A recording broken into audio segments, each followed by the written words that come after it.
So today, Jewish students at UMass Amherst on edge after a fellow student is arrested for assaulting a Jew on campus.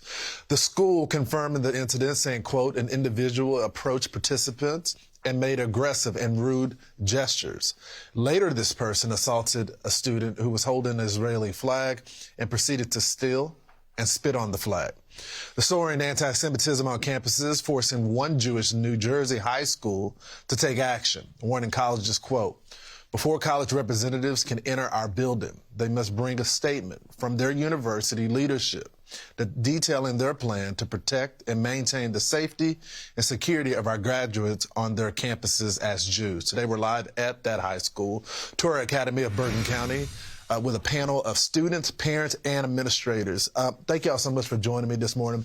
Rabbi Shlomo, let's go to that statement. What provoked you to release that statement?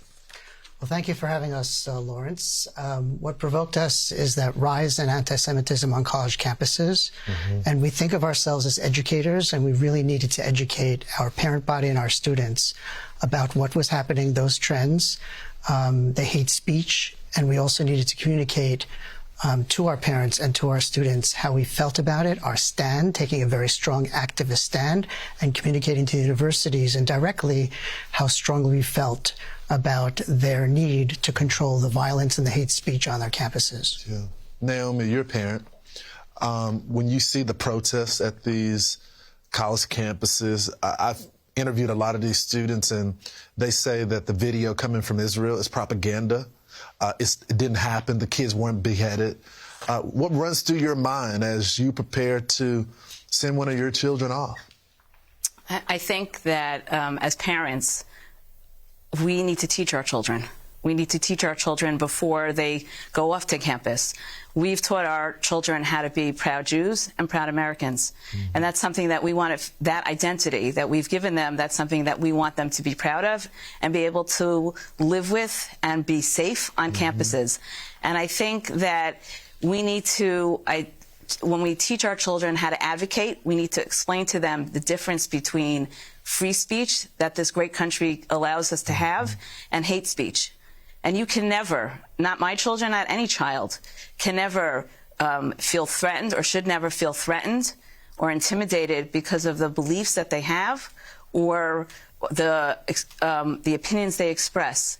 That's not okay. Yeah. That's not okay. So true. Micah, how do you feel as a Jewish student preparing to go to college? Yeah, so I'm on student council, and what I've been gathering from the students is that traditionally a high percentage of our schools, so they go to Israel to spend the year studying abroad for a year after high school and before they go off to college.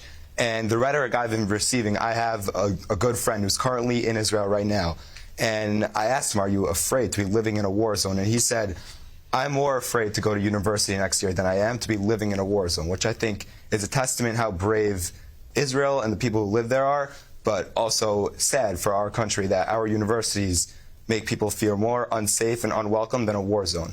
Yeah.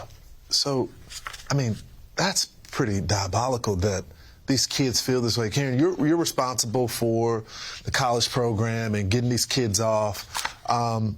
Is this new? I don't think we've seen anything like this at this level. I think anti-Semitism has always existed, but the rampant protests, the hateful, insightful, dangerous speech, that I think is new. And when I guide students, I think that it's important to educate, like Rabbi Stotel was saying, and I think that parents and students now are keeping themselves well apprised of what's going on. But also, I think that people are optimistic, meaning I think that now we are trying to address it head on. I think that they're optimistic that after spending a year in Israel, things will be different. It happens to be that most of our early decision, early action candidates have stuck with their first choice school.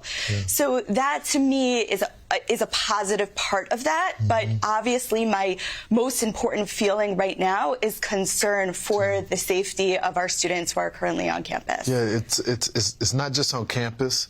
It's happening all across the country when you have the FBI director say that 60% of the hate crimes in this country are against Jews. it's an epidemic, and that's why we're here today. We're going to be talking with folks all morning, panel of young people as well as administrators. So y'all stay right here. We'll bring you later on the show.